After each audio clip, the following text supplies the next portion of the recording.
All right, we're about to go live to the United States. Protesters in the city of Minneapolis have exploded in anger for a third successive day over the death of an unarmed black man at the hands of a white policeman. George Floyd died after an officer knelt on his neck as he lay on the ground following his arrest. The latest unrest in the state of Minnesota's largest city went largely unchecked, with the mayor ordering a retreat from a police station that was set alight. In a Twitter message, President Donald Trump said he would send in National Guard troops to, as he put it, get the job done right if the city's weak mayor, in his view, failed to restore order. National Guard personnel are normally under state control, although they can be put under federal control in emergencies. All right, for more on this developing story, we now go to our correspondent in the United States, Sherwin Bryce-Pease, who joins us from New York. Sherwin, thank you.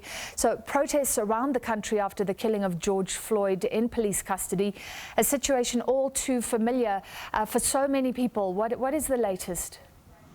Yeah, very much those focus, as you mentioned, in various cities around the country, but the focus very much in downtown Minneapolis, where George Floyd had his life literally sucked out from him by that police officer that crouched down with pressure from the knee at the back of his head. The governor of Minnesota, Tim Walz, in an extended press conference just concluding a short time ago, Francis, talking about generations of pain manifesting before the world, a visceral pain, a community that is trying to understand, but in the same breath, while acknowledging the pain that so many communities, particularly minority black communities in this country, are feeling, given that this is just the latest in a string of incidents that are directed at black people, minority groups in this country, by law enforcement, by various police jurisdictions around the country. Also saying in the same breath, Francis, that civil order must be maintained while justice is served. Cannot address problems. You cannot address problems while anarchy reigns. And the scenes we saw last night in terms of a police precinct being torched, cars being torched, vandalism, looting across Minnesota, Minneapolis in Minnesota. What also stirred anger was an impromptu press briefing by prosecutors in the region, including from the U.S. Attorney in Minnesota, Erica McDonald, sort of justifying why charges had not yet been effected against the police, despite the video evidence that seems so clear to so many of us being in the public domain. Let's listen to what Erica McDonald had to say. We have assigned highest of the high in my office to investigate and look at the case. FBI likewise has assigned their experienced law enforcement officers to conduct the investigation. And to be clear, President Trump, as well as Attorney General William Barr, are directly and actively monitoring the investigation in this case. I have had direct communications with Attorney General Barr and his staff, and will continue to do so. The federal investigation in this case will determine whether the actions the former Minneapolis police officers took violated any federal criminal laws, to include any civil rights violations. So, Francis, there's a legal term known as probable cause, essentially a reasonable grounds to effect an arrest and a charge. And some of the legal eagles out there say the video evidence speaks for itself. What I can also add is that the 4 policemen, including the one that had his knee on the neck of George Floyd, they've not been charged yet, but they're also not cooperating with the ongoing investigation, invoking their Fifth Amendment rights, which allows an individual not to incriminate themselves.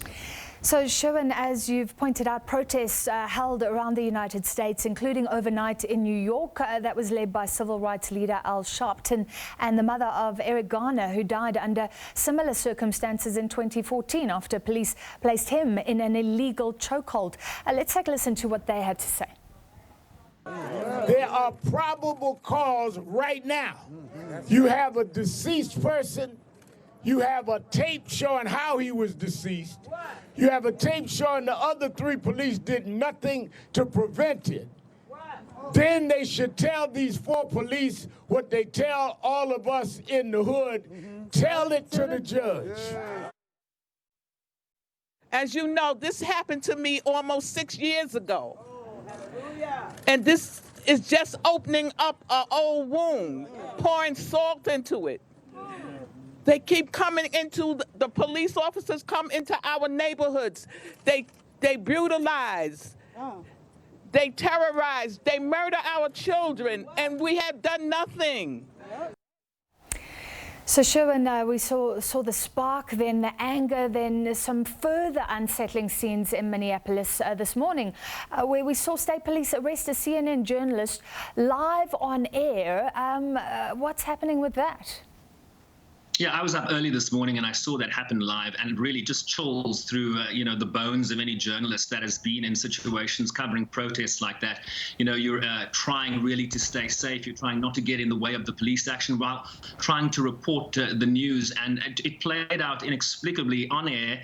This is a black journalist with a microphone, with a credential on him, with his crew around him, a camera there. And the Minnesota State Police that effected this arrest tweeted right an hour later, given the level of inquiry that followed the arrest of Omar Jimenez of CNN. They say 4 people were arrested, including 3 members of a CNN crew. The 3 were released once they were confirmed to be members of the media. That is just an inexplicable, just unfathomable response from the Minnesota State Police, given that these journalists were clearly identified. The governor, Tim Walz, in that press conference, after a call from CNN President Jeff Zucker, apologizing profusely for the overreach, really, from the state police, taking full responsibility and really speaking to the important role that the media continue to play in the coverage of this story. Yeah, of course they knew. And then he had to weigh in. President Trump tweeting on the matter, stirring controversy, including Twitter flagging one of his tweets for violating the rules, hiding that. Tell us more. Yeah, the president weighing in, of course, erroneously talking about how he would deploy the National Guard. Once Tim Walz, the governor, had already deployed the Guard. The Guard is now accompanying the state police and city police in bringing law and order to the streets of Minneapolis. So they are on the ground at the direction of the governor, not the president. He talked in his tweet about standing by the people of Minnesota. He called it a total lack of leadership from their left, their radical left mayor. But the tweet that Twitter has since flagged, this is what it reads, Francis: "These thugs are dishonoring the memory of George Floyd, and I won't let that happen," said the president. Just spoke with the governor, Tim Walz, and told him that the military is with him all the way, any difficulty, and we will assume control, but when the looting starts, the shooting starts. And this is what Twitter is now flagging, because it is a violation of their rules in terms of the glorification of violence. And a lot of people interpreting this as the United States president talking about shooting his own citizens. Yeah, wow. Sherwin, before we let you go, can you try and explain the temperature across the United States? There must be so much anger, and then we have this response from President Trump, of course, further exacerbating divides that were the cause of this in the first place. Francis, we are also in the midst of a pandemic. You didn't see much social distancing during those protests last night. So the big concern is also the public health emergency that protests like these, not downplaying the need for them and the right of people to protest given the injustice that they certainly feel in their communities. There's also the concern that COVID-19 is still with us and the implications of that continued public health emergency, given the chaos we are seeing in parts of this country. The United Nations High Commissioner for Human Rights, the African Union weighing in on the death of George Floyd, Michelle Bachelet in a very firm rebuke of what played itself out in Minneapolis, saying U.S. authorities must take serious action to stop killings and to ensure that justice is done when they do occur. Procedures must change, prevention systems must be put in place, and above all, police officers who resort to excessive force should be charged and convicted of the crimes they committed. AU Commission Chair Musa Faki Mahamat strongly condemning and urging U.S. authorities, Francis, to intensify efforts to ensure total elimination of all forms of discrimination based on race and ethnic origin. So clearly, what you are seeing here in the United States, essentially a domestic issue, really attracting the ire of the international community, including the leadership of the United Nations and the AU. All right, thank you very much, U.S. correspondent Sherwin Bryce-Pease.